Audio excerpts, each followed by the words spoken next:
मेरे UP board के शेर और शेरनियों का एक बार फिर से Hindi model paper UPMSP Hindi model paper में आप सभी लोगों का ताबड़तोड़ स्वागत है। आज हम लोग पढ़ेंगे पार्ट 3 चरण कमल बंदो हरिराई। ओ ये तो संदर्भ प्रसंग व्याख्या आ गया। तो इसके पहले वाला क्या हुआ? तो मेरे भाई इसके पहले वाला जो है ना पार्ट 1 पार्ट 2 में हो चुका है। जितने भी ऑब्जेक्टिव क्वेश्चन थे 20 थे वो हो चुका है 20 नंबर वाला। उसके बाद जो है गद्य खंड से मित्रता वाला आया था यूपीएमएसपी की तरफ से और ममता से आया था, वो भी हो चुका है, जाकर के देखिएगा। तो भैया संदर्भ प्रसंग व्याख्या काव्य खंड से संदर्भ कैसे लिखते हैं, संदर्भ कैसे लिखा जाता है पता है ना? यूपी बोर्ड की तरफ से हम लोग मेरे भाई यूपी बोर्ड की तरफ से जो आता है ना प्रस्तुत पद्यांश नहीं मेरे भाई, हम लोग जो स्टाइल में लिखेंगे ताकि जो है ना गर्दा गर्दा मच जाए। क्या भैया इस तरह से लिखिएगा, ये अलौकिक प्रस्तुत अलौकिक काव्य पंक्तियाँ हमारे स्वपठित पाठ्य पुस्तक आहा जिसको हम लोगों ने पढ़ लिया है, स्वपठित पाठ्य पुस्तक हिंदी के काव्य खंड में संकलित पद शीर्षक नामक पाठ से लिया गया है। चरण कमल बंदो हरिराई सूरदास जी वाला है, लिया गया है, जिसके कवि श्री कृष्ण भक्ति के प्रेम में डूबे हुए अंधे कवि बोल दीजिए सूरदास जी हैं, या बोलिए श्री कृष्ण भक्ति शाखा के प्रेम में डूबे हुए श्री कृष्ण भक्त सूरदास जी हैं। मतलब बना के उनके नाम के आगे मेरे भाई थोड़ा सा बड़ाई कर दो, ठीक है ना? जैसे बीए एमए के जो आपके बड़े भैया लोग जो लिखते हैं उस तरीके से लिखिए। संदर्भ झकास तो सब झकास, ठीक है मेरे भाई?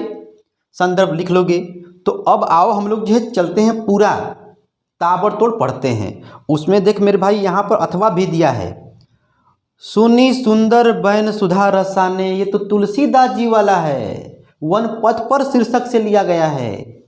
कैसे लिखोगे? ये अलौकिक काव्य पंक्तियां हमारे स्वपठित पाठ्य पुस्तक हिंदी के काव्य खंड में संकलित वन पथ पर शीर्षक नामक पाठ से लिया गया है, जिसके कवि कौन है भैया? तुलसीदास जी मत बोलिएगा, डायरेक्ट बोलिएगा श्री कृष्ण नहीं श्री राम भक्ति के प्रेम में डूबे हुए राम भक्त महाकवि गोस्वामी तुलसीदास जी हैं। ध्यान दीजिएगा, सूरदास जी जब आते हैं तो भगवान श्री कृष्ण के प्रेम में डूबे हो रहते हैं, और यदि तुलसीदास जी हैं तो भगवान श्री राम के प्रेम में डूबे हुए हैं, ठीक है? राम भक्त हैं, पता है ना? तो चलो मेरे भाई ताबड़तोड़ पढ़ते हैं, ठीक है ना? यहाँ पर आप लोगों के सामने जो है ताबड़तोड़ दिखाया जाएगा। देख भाई, तो पहला जो है क्या है? चरण कमल बंदो हरिराई। सूरदास जी कहते हैं मैं ईश्वर के कमल रूपी चरणों की बार बार वंदना करता हूँ। आप कहोगे अरे सर जी आप जो है यहाँ पर जो दिया गया रेखांकित भाग की व्याख्या कीजिए, इसको बताइए। लेकिन मेरे भाई जैसे मान लीजिए आपके पेपर में जो है ये वाला नहीं आया, जो दिया है यहाँ पर बहिरो सुने नहीं आया, कोई और आ गया तो आपको सब पढ़ना होगा, ठीक है ना? आपको मेरे भाई जो है सब पढ़ना होगा, ध्यान देना एक बात को। तो यहाँ से पूरा पढ़ो। क्या बोलोगे मेरे भाई? बोलना। सूरदास जी कहते हैं कि मैं ईश्वर के कमल रूपी चरणों की बार बार वंदना करता हूँ। लोग कहेंगे भैया काहे कर रहे हैं, क्या बात है, ठीक है ना? तो आप बोलिएगा कि सूरदास जी कहते हैं भैया वंदना तो करते हैं, लेकिन कुछ बात इसलिए है, बात यह है कि जिनकी कृपा होने से लंगड़ा भी पहाड़ को लांघ आता है। देखो यहाँ वाला, लंगड़ा भी पहाड़ को लांघ आता है। अंधे को सब कुछ दर्शाई और अंधे को सब कुछ दिखाई देने लगता है। बहिरो सुने बहरा सुनने लगता है। गुंग पुनि बोले गूंगा पुनः बोलने लगता है। रंक चले सिर छत्र धराई, और भिखारी जो होता है अपने सिर पर छतरी ले करके धर करके जो है, मतलब सिर पर छतरी धार करके जो है चलने लगता है। सूरदास स्वामी करुणामय। अंत में सूरदास जी कहते हैं कि प्रभु के इसी दया को देख करके ना प्रभु के इसी दया को देख करके मैं बार बार वंदना कर रहा हूँ।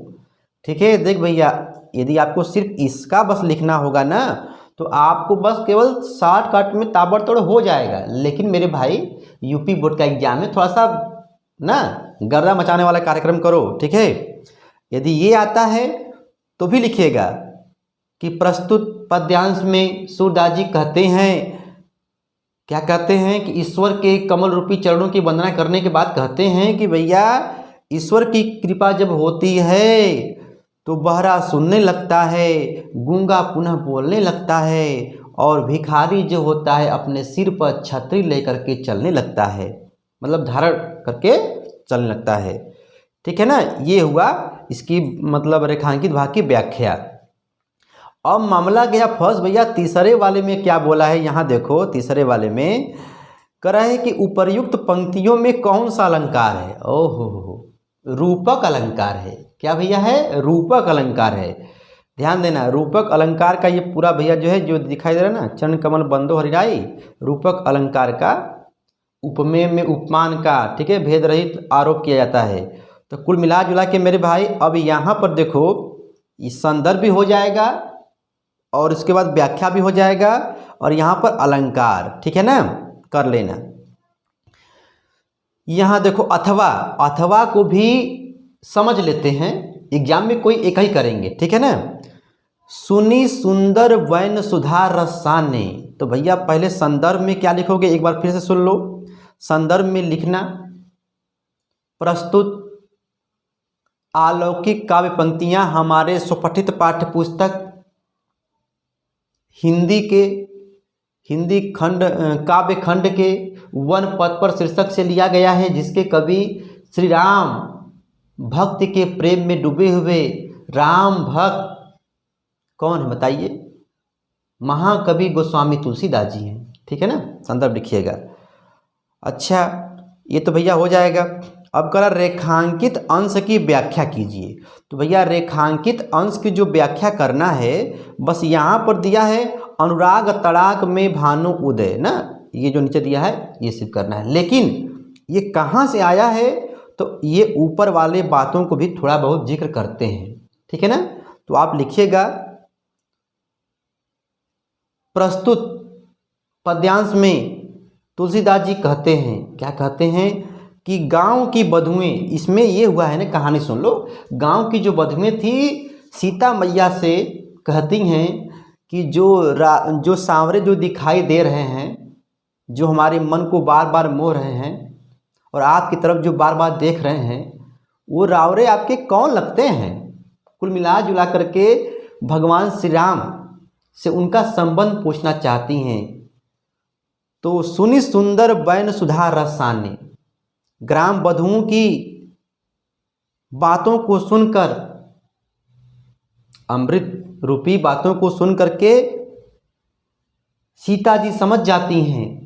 देखो दिया है ना, सयानी है जानकी, सयानी है जानकी जानी भली। सीता जी समझ जाती हैं कि गांव की बधुएं जो हैं प्रभु श्री राम से और हमारा संबंध पूछना चाहती हैं, ठीक है। तिरछे कर नैन तिन्हे, मतलब वो जो है सीता मैया करती क्या है कि वो कुछ कहती नहीं है, अपने हाव भाव से अपने नैनों को तिरछा करके, ऐसे तिरछे करके जो है समझा देती हैं कि जो दिख रहे हैं वहाँ पर जो आपके मन को जो मोह रहे हैं वही हमारे पति हैं, ठीक है। समुझाई कछु मुस्काई चली, मतलब उनके तरफ इशारा करके जो है मुस्कुरा के चल देती हैं, ठीक है ना। तुलसी ते ही अवसर से ही रावे, जो भी बात है मेरे भाई, तो तुलसीदास जी कहते हैं कि इस अवसर को देख करके गांव की बधुएं जो है एक टक जो है भगवान श्री राम को देखने लगती हैं, अपने नेत्रों को लाभ उठाने लगती हैं, नेत्रों का जो है लाभ उठाने लगती हैं, ठीक है। नेत्रों का भैया लाभ उठाने लगती है। देखो यहाँ दिया है ना, तुलसी ते ही अवसर से ही रावे अवलोकती लोचन लाहु अली, ठीक है ना। तो भैया मुझे इतना नहीं लिखना है एग्जाम में, लेकिन अर्थ समझना है पूरा। अब देख मेरे भाई, ये जो दिया है अनुराग तड़ाग में भानु उदय, तुलसीदास जी कहते हैं, देखो इस बात को ध्यान देना, तुलसीदास जी कहते हैं कि इस अवसर जब ये घटना जब घटती है तो ऐसा प्रतीत होता है जैसे अनुराग तड़ाग प्रेम रूपी सरोवर में भानु उदय, भानु का उदय हो गया है। भगवान श्री राम की तुलना जो है भानु से किया गया है, उदय हो गया है। विगसी मनु मंजुल कंज कली, और उसमें गांव की बधुओं की जो नेत्र है वे कमल के समान खिल गई हैं। ठीक है, उनकी तुलना किया गया है। तो कहने का मतलब मेरे भाई आप लोग बना के लिखिएगा। यहाँ पर देखो तीसरा वाला जो वर्ष दिया है, अनुराग तड़ाग तथा मंजुल कंज कली में कौन सा अलंकार है मेरे भाई, ध्यान देना। जहाँ पर लग जाए मनु मनो, उसमें भैया उत्प्रेक्षा अलंकार है, एक हो गया। इसमें देखो दिया ना मनु, यहाँ देखो मनु दिया है, मनु, ठीक है भैया, मनु। तो इसके वजह से जो है उत्प्रेक्षा अलंकार है, क्योंकि संभावना व्यक्त किया जा रहा है। ठीक है ना। उसके बाद मेरे शेरों शेरनियों, इसमें रूपक अलंकार भी है, रूपक अलंकार भी है। इसके बाद अनुप्रास अलंकार तो हमेशा रहता है। अनुप्रास अलंकार जब पूछेगा तो कहिएगा रूपक अलंकार, कमा उत्प्रेक्षा अलंकार और अनुप्रास अलंकार, तीनों है। ठीक है। तो भैया ये पार्ट 3 चल रहा है। अब देखो पार्ट 4 में हम लोग जो पढ़ेंगे भैया ये वाला संस्कृत वाला, ठीक है ना। तो कुल मिला जुला के मेरे शेरों शेरनियों, आप लोग अपने अपने बुक से ताबड़तोड़ जो पढ़िए, ठीक है ना। और ये जो है, जो हिंदी मॉडल पेपर भैया जो प्रोवाइड किया गया है, देख रहे हो ना पूरा मेरे भाई, यूपीएमएसपी की तरफ से, तो इसको भी पढ़ते रहिएगा, ठीक है ना। मैं फिर आऊँगा, टाटा बाय बाय, पढ़ते रहो।